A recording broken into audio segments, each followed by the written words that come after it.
Fragments of Silicon does not endorse any viewpoints, especially our own.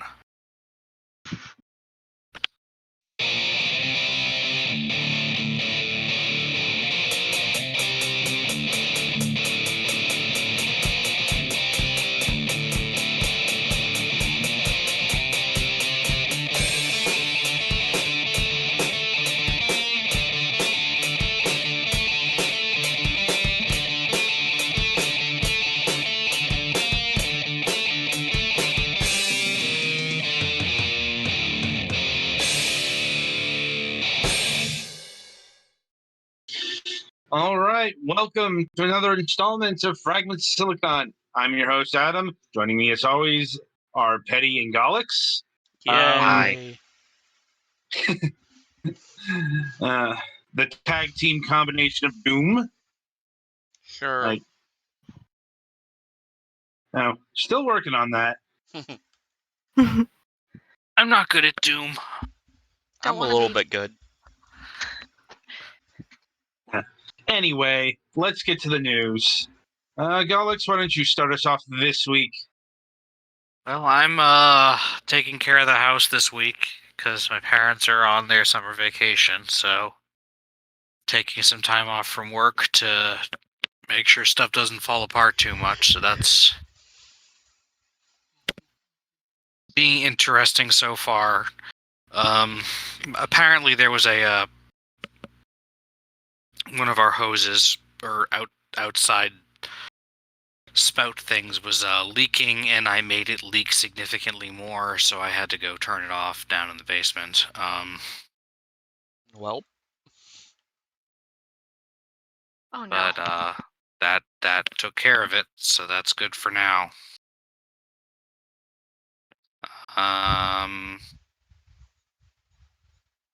Mac wasn't feeling well enough, or more importantly, was pretty sure if we did MS Saga last week, he was going to not be feeling well enough, because apparently, if you want to make a living mostly doing Uber and Lyft stuff, you're not allowed to like sleep. Sounds about right. Hopefully we'll be resuming that this coming Sunday. Mm-hmm. Other than that, not too much interesting going on. I've started playing Skyward Sword HD, but I'm playing a few other games too, so haven't made that much progress on it, because I missed Skyward Sword when it first came out, so. Okay. Anything else? I think that's about it. All right. So, Petty, you're up. Overall, a quiet week for me. My parents' 35th wedding anniversary is going to be on Friday, so that's going to be fun. And been having fun with the Digimon card game tournament stuff. Actually came in second on Sunday, which yay! Grumble.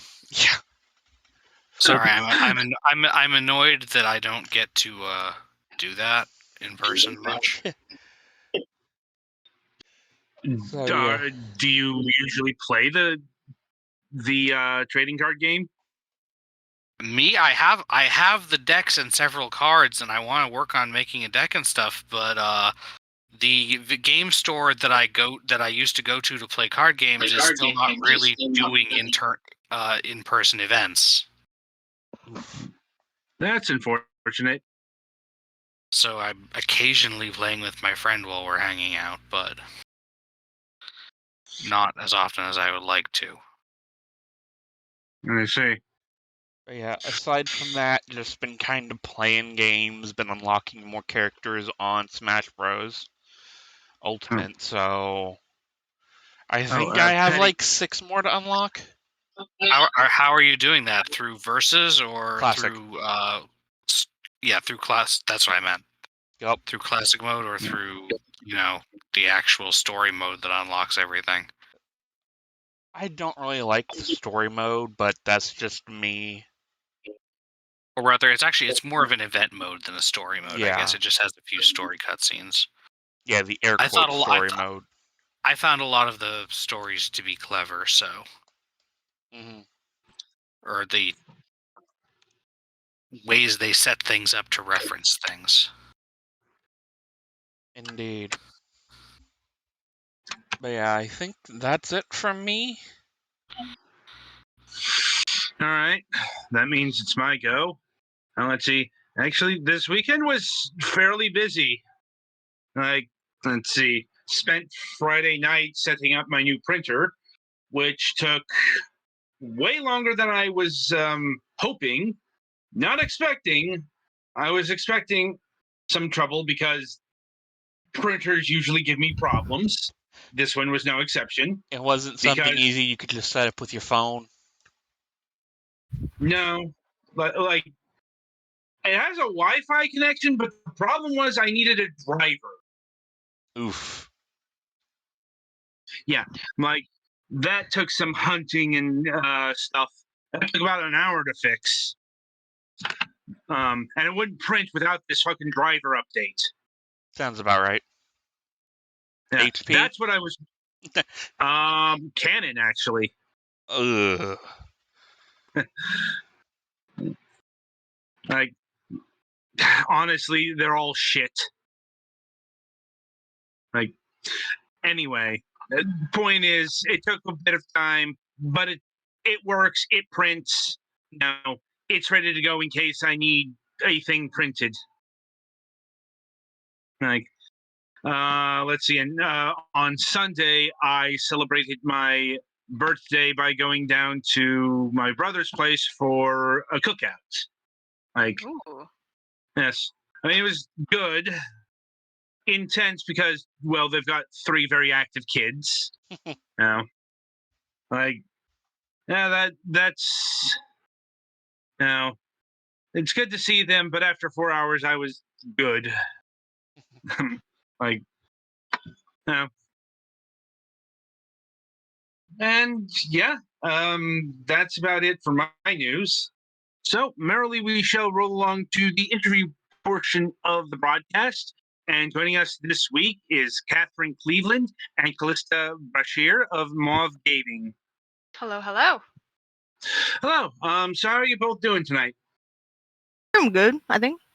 Yeah, doing quite good. I just got off of work 2 hours ago. Just I finished mean, making dinner. still, that's good to hear. Anyway, so how we like to get started? We'd like to get to know the people behind the games, behind the studio, and all that. And we do this by asking this particular question: What got you interested? What got you interested in video games, both on a personal and a professional level? I can start first. Actually, my husband was the one who got me interested in video games. He's the main head designer behind Mauve Gaming. And so I didn't actually play video games at all until I met him about 4.5 years ago. And then I started playing them a lot more. And then when he decided he wanted to open up his studio, I agreed to help him market because I knew that that was something I was a little bit, that was at least a skill that I could give. And I've come to really love gaming. I have a ton of games in my library, and I play games almost every night, and I've found a community on Discord, and never would have had any of that. Didn't even know what Discord was 4.5 years ago. All right. I didn't have a choice. I've been always raised around gaming. My father was an avid gamer, and my brother is actually the head developer of the project. He's the brainpower behind this. So when he needed an artist, he asked me because I've always been the more artsy one of the two of us. And I said sure, and I did not realize it was going to be like this. It was going to be an actual full game, but yeah, here we are. Okay, fair enough.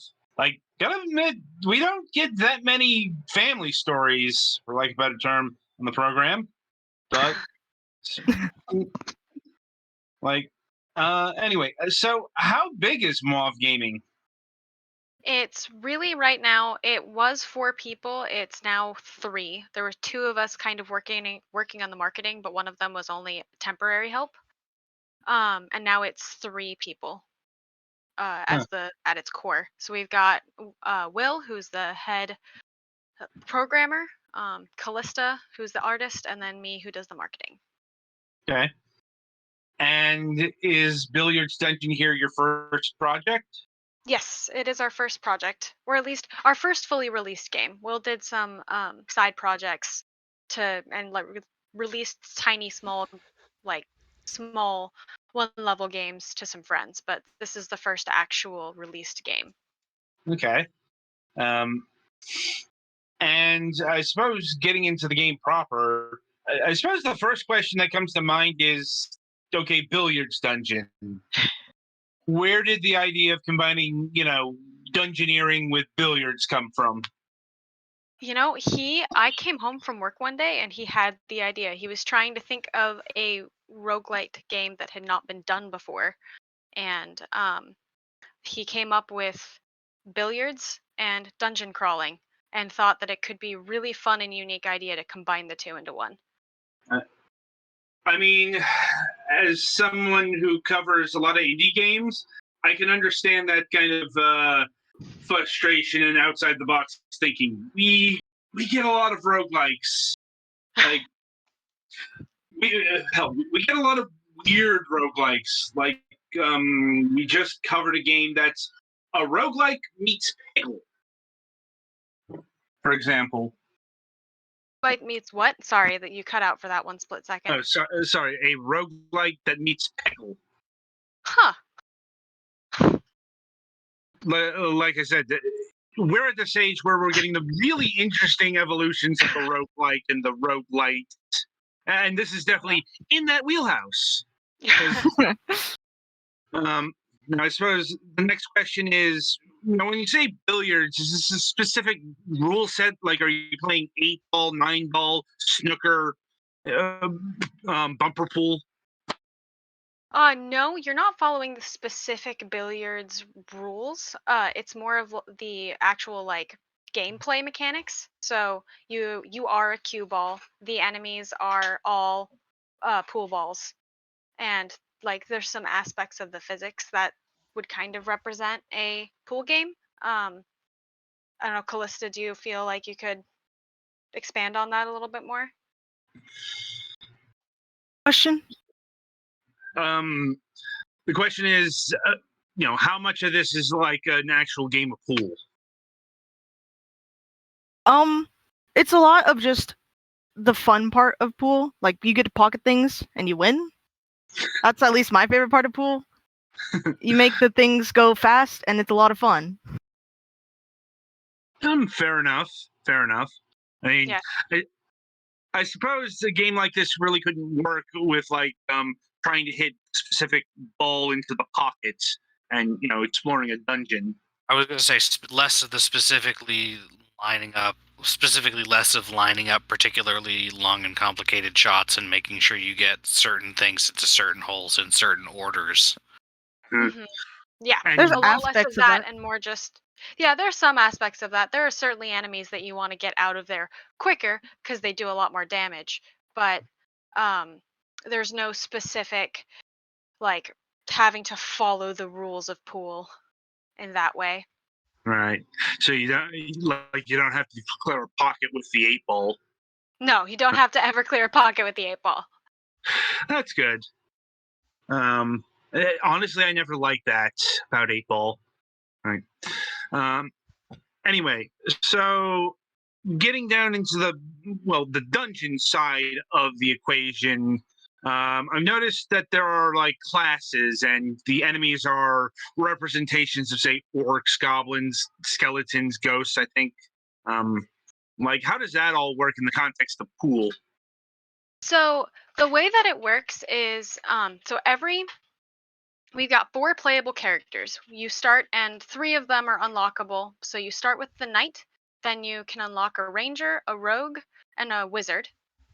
And each of them, the knight has specific stats that are meant to make it a little bit easier for beginner player, and then the other 3 characters all have skill sets that make the gameplay unique to their specific character, but then also would kind of work with pool. So like the archer has the ability to shoot arrows. And those are active abilities, so you just right click to use them.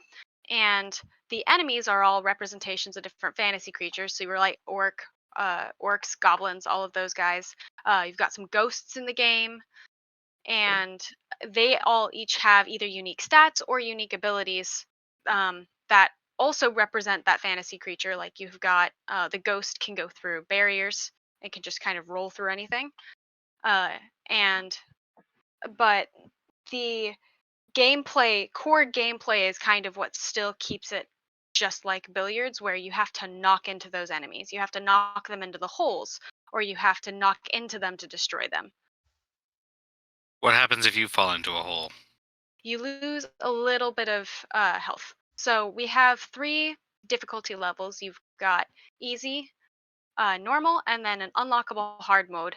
And with the easy, you take a lot less health when the enemies hit you and when you knock into holes. And then with the normal, you take a little bit more health. And then with the hard, you take even more health. There is more to the different difficulty levels than that, but that is one aspect of it. Also, when you fall into a hole, you respawn in the same room that you were fighting. The enemies are all still there. You just take a little bit of damage, and then you have to keep fighting. Yep. That makes sense. Like, I mean, there's a health bar here, so having like one hit kill or going down the pool being death wouldn't really work. I think. Mm-hmm. Yeah, especially with And how many holes there are in a room. and what kind of spells do you use, and weapons, and all those kind of fantasy tropes? Calista, I feel like you're good to answer this one since you drew a lot of it. There are a lot of different potions, and they each do different things. Like there's a potion of defense that makes you take less damage. There's a potion of regeneration, which gives you health over time. There's potion of health, my favorite, gives you a chunk of health. That's it. Like restores a chunk of health. The weapons you pick up, you don't actually wield them. They just they go into your stats. So then if you pick up something that gives you more damage, you do more damage. But there are active items which appear at the bottom left of the screen, and you right click those, and there are 25 of them. They each do different things. There's like the arrow cue that the archer has, and that shoots an arrow. There's also a jump cue that lets you jump into the air, and you can make a shot from that, and it's a lot of fun to play with, and stuff like that. So Okay. I think the active items are all cues, right? Like Yes. traditional pool cues. Okay. Yep. So you've got a bunch of passive weapons that show up as, your more common swords or things like that, swords, shields, all of that type of stuff, and then you've got your active items are like pool cues. Makes sense. Is armor like chalk? What was that? Is armor like the rubbing chalk you put on a cue or something like that? No, it's just ball-shaped armor. But Protect your also pool really balls fun. by putting them inside other pool balls. yeah, Exactly. Made of steel. Yep. I gotta admit that would be a very efficient way to break some spheres here. Like, anyway, so we've got the abstract here of this being a billiards-based dungeon crawler, but is there any sort of story going on? Very, very, very baseline story. We implemented a basic mechanic where you've been challenged by the Dark Lord Olzark, who's the final boss of the whole game, and you're just fighting through his dungeon. So it's a very basic story to just try and just make the game endlessly replayable, pretty much. So, which we can say, the game is pretty much endlessly replayable. Right, in that it's all procedurally generated stuff. It's all procedurally generated, and all of the characters and the different items and all of that kind of stuff make it so that your play experience is different every single time. Mm-hmm. I mean, that's pretty endemic of the. I hesitate to even call roguelike a genre now.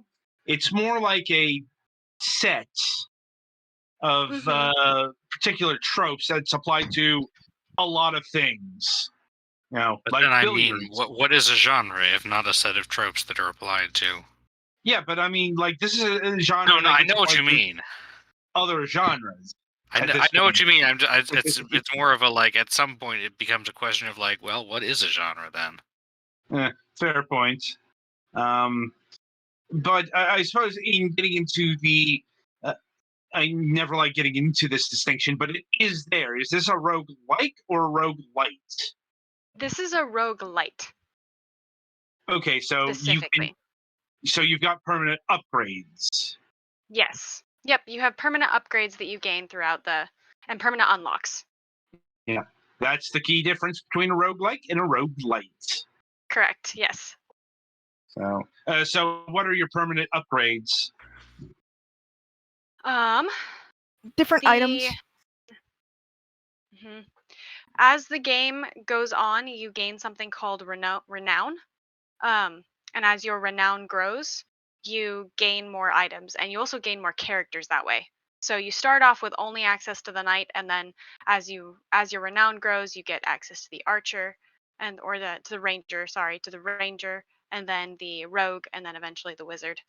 And then it's same with the items. There's a ton of items in the game, and a lot of them are not unlocked initially. And so as your renown grows, you unlock more items permanently that then have a chance to be generated into the game. Okay, and do you have a count of how many items are in the game? There are 150, including passive and active, as well as potions and coins and stuff. That's a fair amount. Now, what about bosses? Do you face any particularly hard cue balls here? The There final are boss a is lot of a pain in the ass, but many different bosses do different things. Like there's a spider queen. She shoots webs at you that slow you, and also I think make your attack range lowered, so you can't go as far or as fast. And there's some pretty basic ones, like in the mines level, the dirt levels. But there's also ones that summon other enemies and stuff like that. Right. Okay.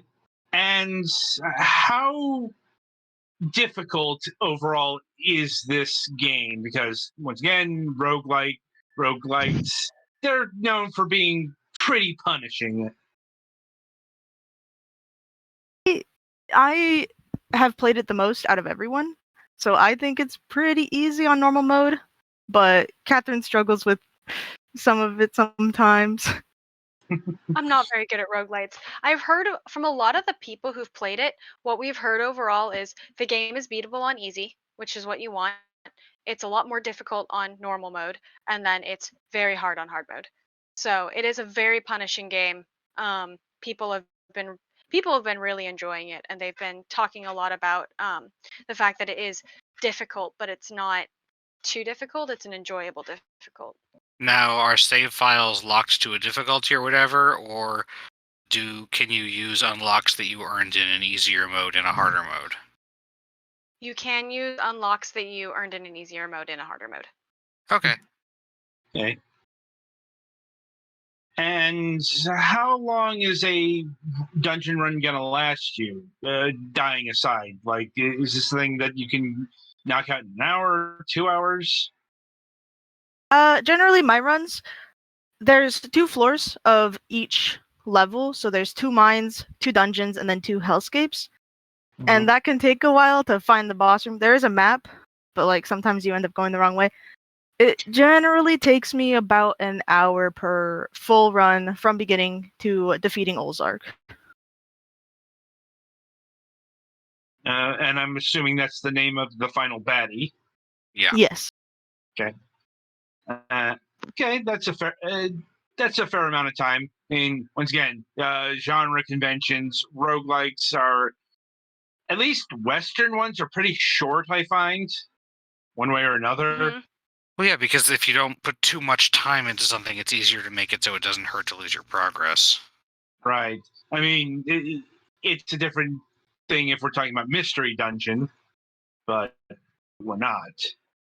Anyway, Mystery Dungeon's always had a little bit of weird yeah, I know. progression stuff depending on game.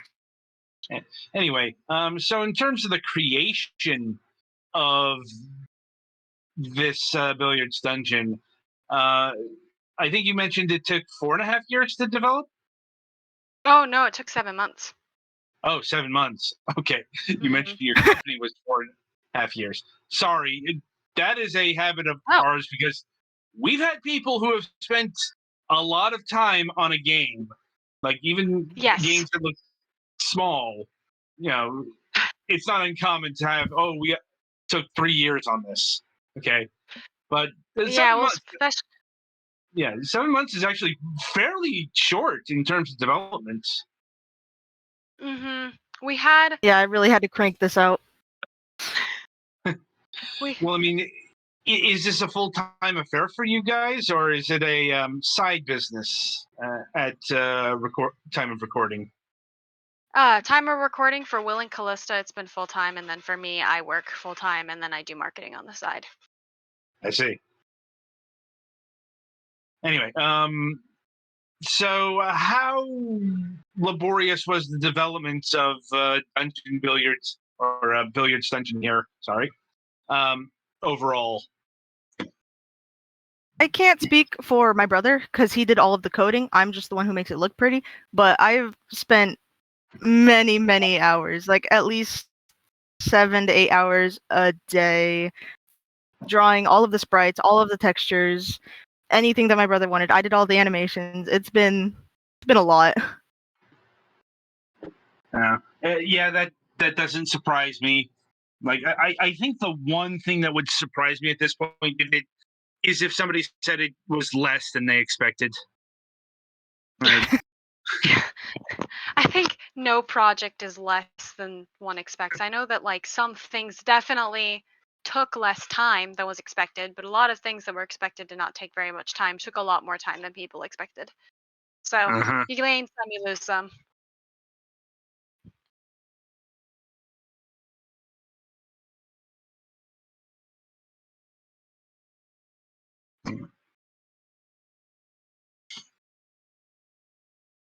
Hello? Hello? Oh, okay, there we go. Did we Okay. Yeah. did we lose you for a second? Yeah. Anyway, you were saying? Oh, I was just saying you lose some, you gain some, you lose some. Some things Yeah. will just take less time than others, and vice versa. Fair enough. Fair enough. And I guess on the marketing side of things, how's that been working out? Like, what are the challenges of selling this, billiards dungeon to the masses? Well, it's been definitely a big challenge getting just the word out there in general. The big downside that we've had of only developing it for 7 months versus the companies that have been doing these projects for 2 or 3 years is they get 2 to 3 years to market their program and create a Twitter page from the get-go, and they spend 2 to 3 years getting people aware of their project, and we only had 7 months to do that. So that's the downside of not taking as much time to develop a game. Hmm. So it's definitely been challenging to get people to be aware of it and to enter. And like I came into this knowing very little about marketing, so I've had to learn a lot, and I've sent out a lot of emails, and it's just like most things, a challenge, like most products, in fact, just a challenge getting people to give it a chance, especially when you're an unknown indie development company. Mm-hmm. It's hard to get things out there, especially since there are so very many games out there these days. Like, Absolutely. uh, but how long has the game been out? Let's see. It was released 6 on days. Friday. Huh. So yeah, 6 days. Okay, so it's fairly fresh. And how has it been faring in the market so far? It's been doing all right. We definitely are going to continue to push sales and try and get more press out for it. Hmm. I suppose along those lines, is there any sort of post-release roadmap, bug fixes, additional characters, that kind of thing? For now, we have some fixes and a implementation or I should say, some edits that are going up tomorrow. So, or late tonight, early tomorrow. Okay. Lots of bug fixes. We're gonna try to feel out how it goes because my brother wants to start a new project. He's like a shark. He likes to always be moving forward. But if people want more content, I would not be opposed to drawing more content. I suppose along those lines, have you considered any sort of port work for this game to like consoles, mobile devices, what have you? Not at this point. If there's demand for it, though, we will consider it. Fair enough. And in terms of computer platforms, this game is available on Steam, itch.io, and VoxPop. Oh. We had them on the program last season. Mm-hmm. For the Cool. purposes of possible ports, what engine are you using? Unity. Okay, so it's fairly portable. Mm-hmm. Yeah. And in terms of computer versions, is it Windows only, or are there Mac and Linux builds available? At this time, it's Windows only. But again, if there's demand for it, we'll look into putting it onto Linux or Mac. Okay. And yeah, I think all of my questions have been answered at this point in time. Anything else coming to your minds, Petty or Galax? I I think I've I'm been good. piping in as they come up. What was that, Galax? I think I've been piping in as they come up pretty much, so. Fair enough, fair enough. But anyway, so yeah, that'll about do it. Yeah, so it was nice having both of you here to talk about your game. Like I said, looks like a fascinating concept, and hopefully it's got, a unique enough hook for the player base out there to take a plunge and play it. So we're hoping for Anyway, too. and if you begin a new project, maybe we'll have you back on the program when that is eventually ready to be talked about. Obviously, we're talking, maybe another 7 months down the line, maybe another year, maybe another 2 years. Never know how these things go. Anyway, in the meantime, the game is Billiards Dungeon. It's available on Steam, itch.io, and VoxPop for the price of $19.99. Be sure to pick it up today. And if you enjoyed today's interview, be sure to subscribe to our channel, hit the notification bell. You do all those things that let you know when we go on broadcast. And with that, Petty, play us to the next segment.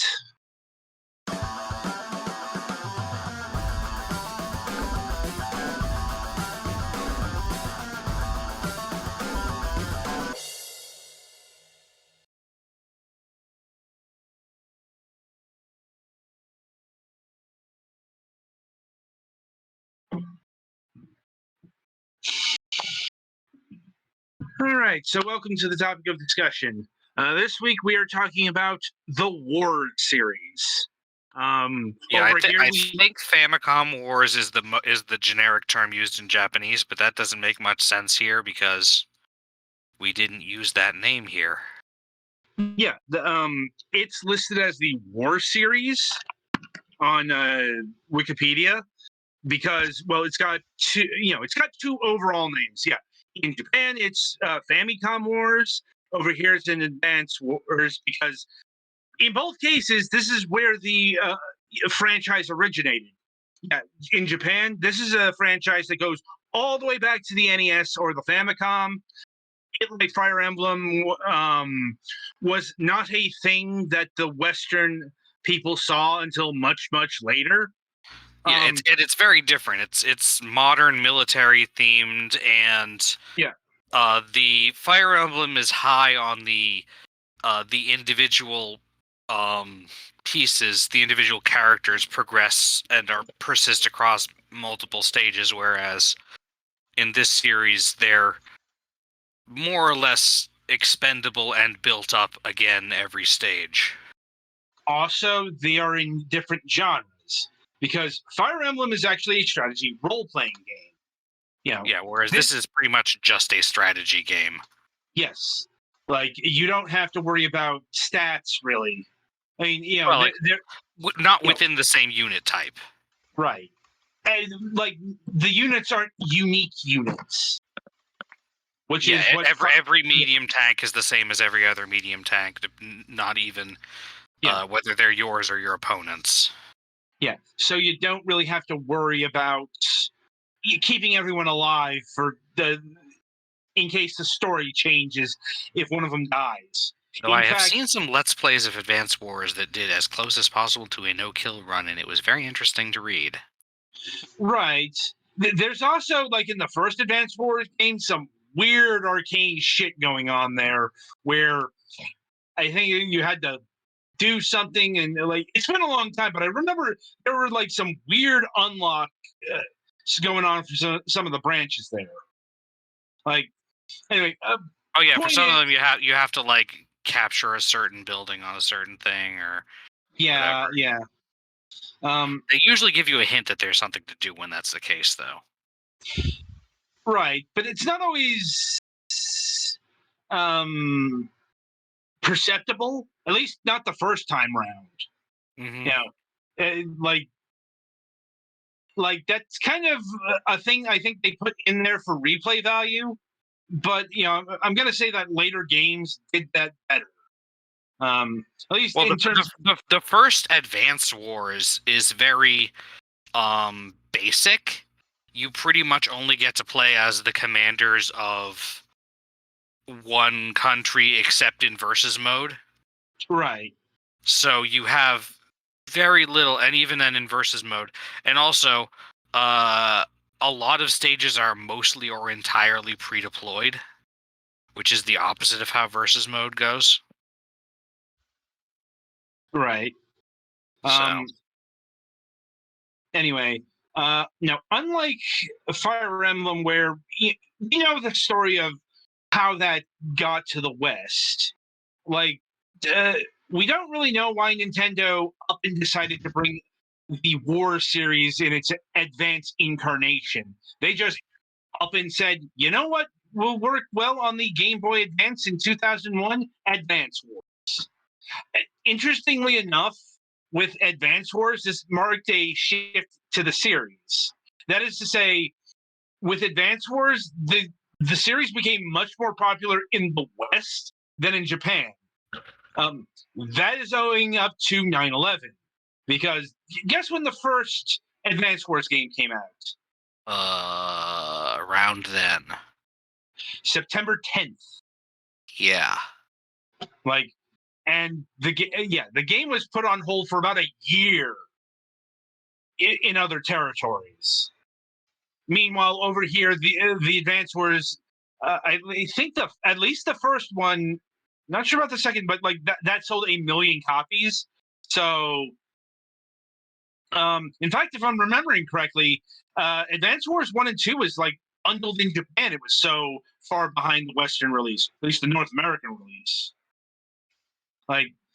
And that actually had a profound effect for even more releases because Advance Wars Days of Ruin didn't get released in Japan at all until like I think it was a bonus in a Club Nintendo promotion or something like that.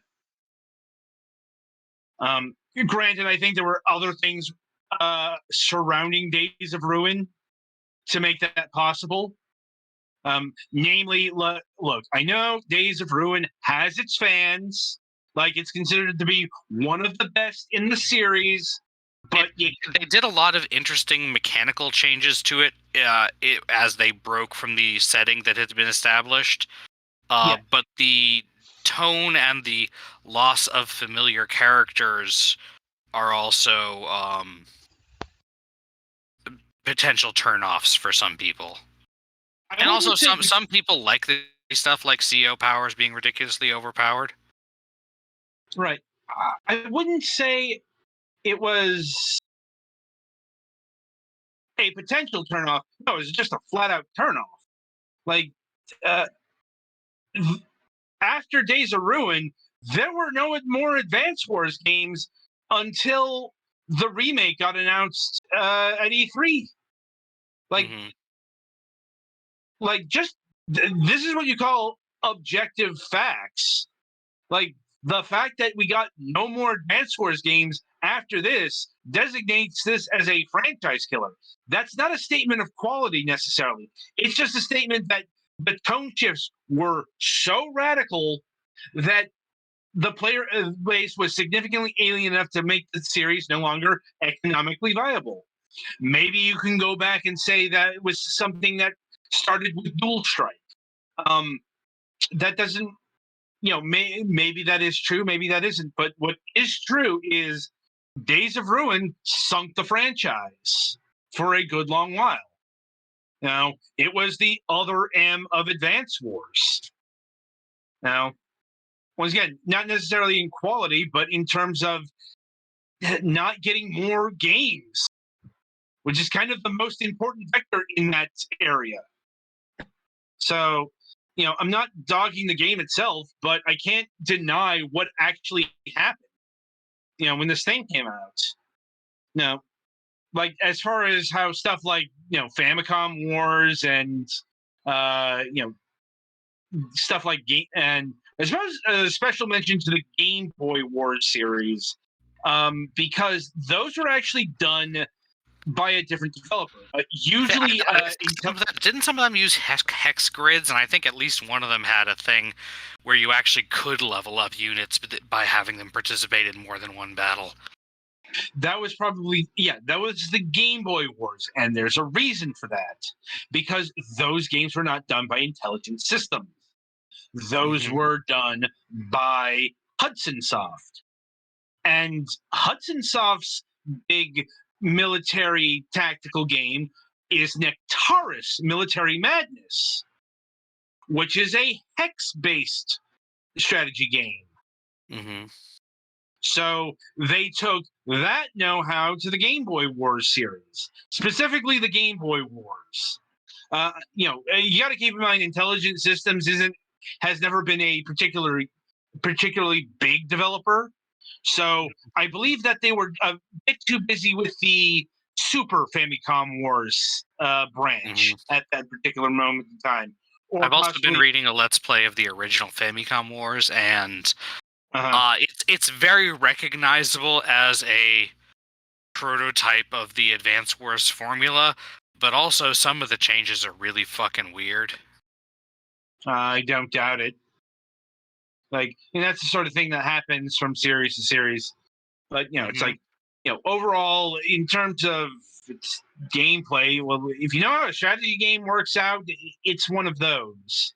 You move units, you fight enemies, you take terrain into account. Like, you get different bonuses if you have the mountains and attack somebody in the plains, you will have a height advantage. It's mostly you'll have a defensive advantage in mountains, and also, unless you're like infantry, you also just can't go in mountains.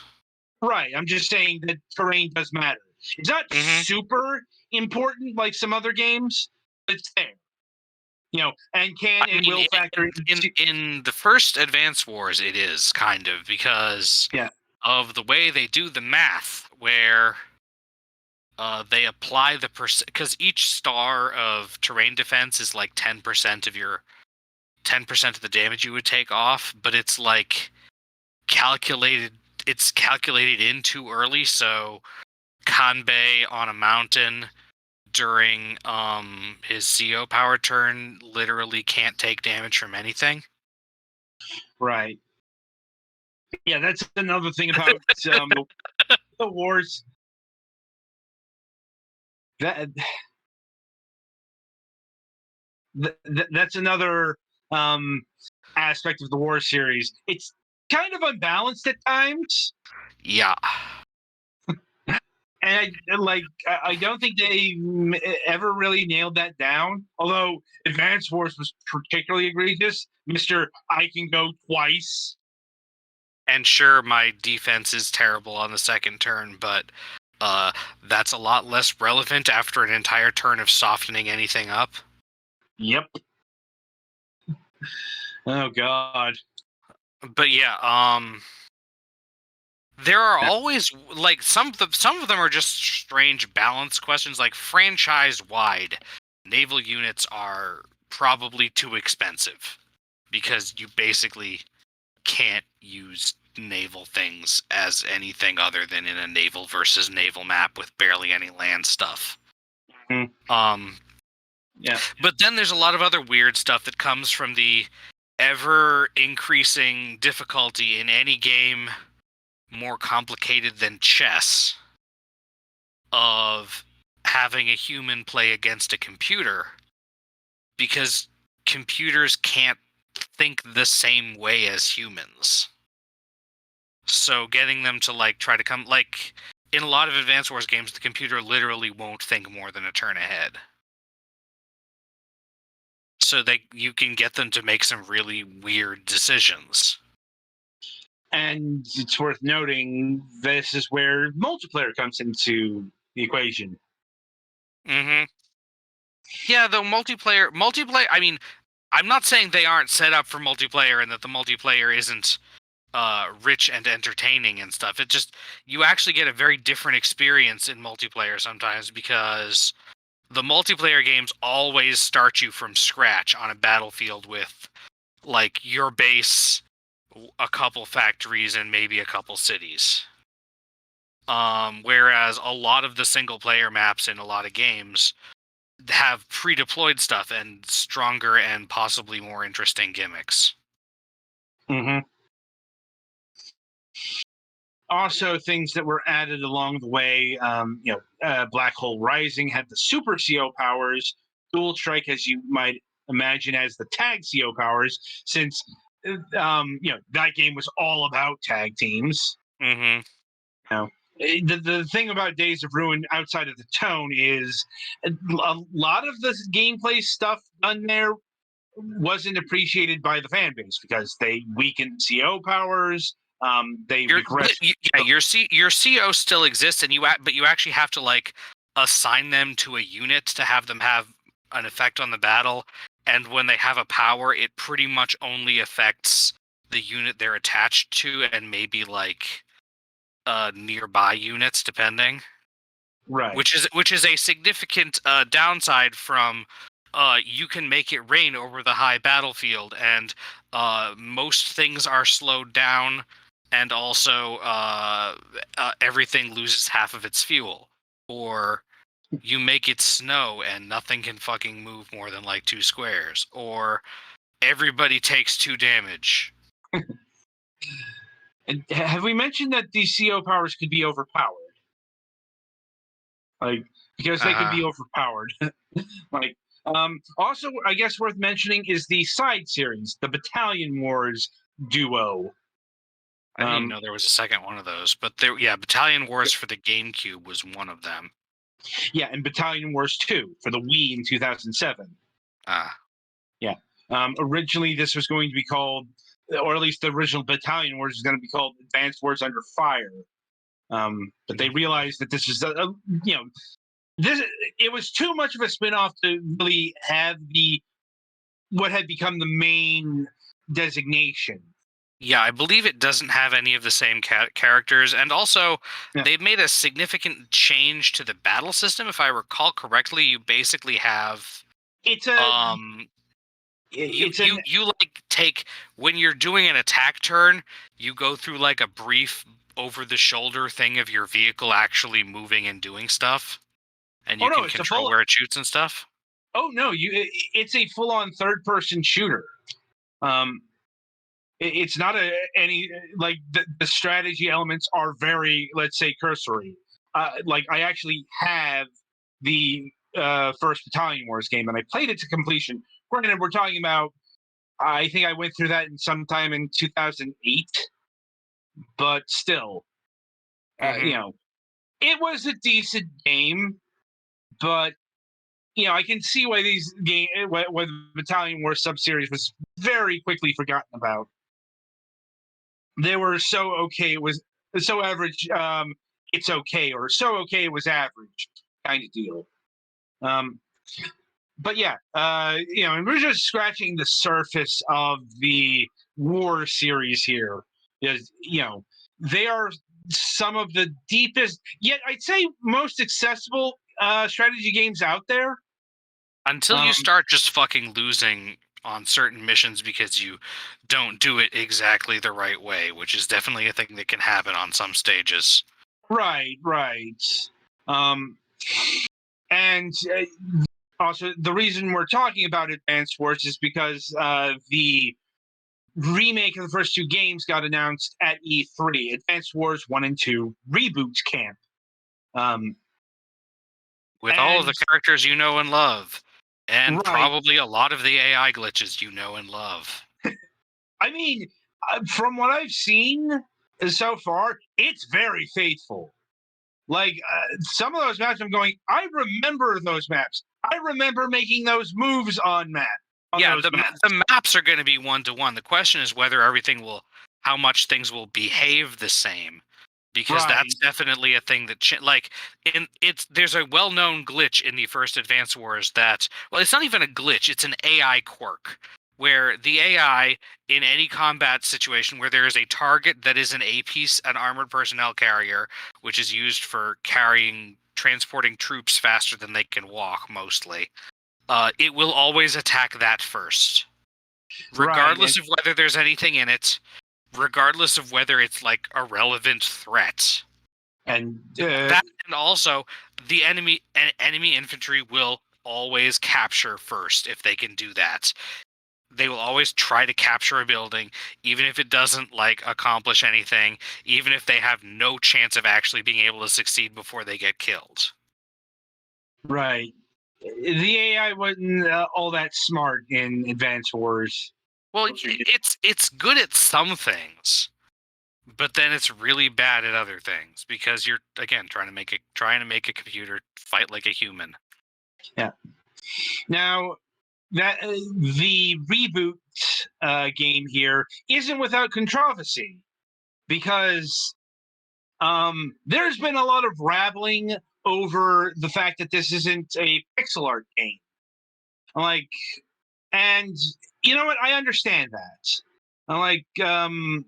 The original Advance Wars and Advance Wars 2 had some really good pixel art, maybe some of the best on the Game Boy Advance. That was probably the apex of handheld pixel art, if I'm being honest. Honestly, art on the DS took a overall hit because it moved to a lot more generic style, and Advance Wars wasn't immune to that. But yeah, Dual Strike has a less cartoony art style. Yeah, it's like, I will acknowledge that is unfortunate, but it's like this is kind of how Nintendo does things. When was the last time Nintendo went and made a hand-drawn pixel art anything? Genuine question here. When was the last time they made one of those things? The GBA days? Because yeah, them going with the I don't know, cell shaded 3D or whatever they got going on in this game, that's fairly typical of what they do. They like doing things in 3D now. They'll give it its own style, look at Link's Awakening for the Switch, but they're not into pixel art, probably because that would be too painstaking. Believe me, we've had enough developers on the show who work in pixel art who tell us how painstaking that particular art style is. Honestly, if you want a modern game in that kind of art style, I'd recommend Wargroove, because that is the high def pixel art game that Nintendo's just never going to provide. Or if they're going to provide it, it's going to be a great big surprise. But it's not here in Advance Wars.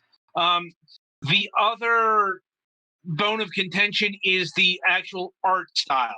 Because this is being done by Way Forward, the characters are done. They're still cartoony, but it's definitely the Way Forward style. Some things are bouncier than they would be otherwise. Yeah. Also, the 3D models for the actual things are both more. They're both less abstracted and a little bit more toyish than they were in the original. Right. So, you've got some changes here that's not going down with the fan base, which is not a surprise. That's kind of really, how. when aren't there? Yeah, it's like that's kind of your typical reaction. I know. It's like I found it to be fine. Like, yeah, you could. It's probably an artistical downgrade, but the old games exist, I guess. Now, I will grant you, there isn't a way to play those on the Switch, and you're probably not going to see those get re-released because Nintendo's got a remake to sell you. Now, I'll grant you that having this be at say $60 is less contentious than so, like Skyward Sword HD, which is an old game touched up, sure, but it's an old game. Whereas this is something that's being, at least we are being understood to be remade from the ground up. Also, it is a completely, or rather, it is two games rather than one. Right. So I'm sure that's going to be in the debate. As Nintendo has not just this, but the Mario Party Superstar thing going on there. Although I think everyone's giving that a pass because finally a good Mario Party game with online. Classic Mario Party that you can play online. The amount of people who wanted that is at least been fairly loud. Mm-hmm.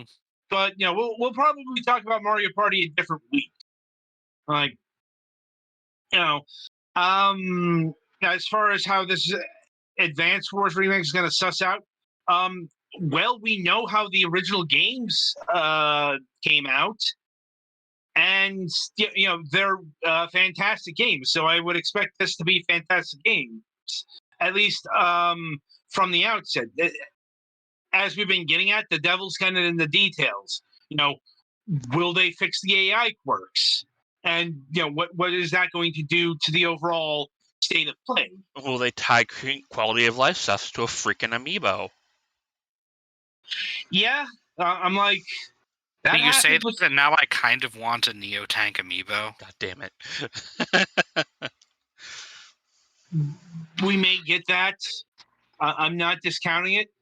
Granted, they haven't announced any sort of amiibo for Advance Wars yet, but quite honestly... and they have not been shy lately about announcing amiibo immediately with the game. Yeah. Though, quite frankly, honestly, Advance Wars is kind of on the hype back burner. But I get why that is. It's not Advance Wars' turn. Nintendo's kind of been busy hyping up the Legend of Zelda Skyward Sword HD. If I'm remembering correctly, this is or at least one of the September games. Or is it November? I know it's not October because that's Metroid. Mm-hmm. No. I'm not entirely sure when this is coming out. Yeah,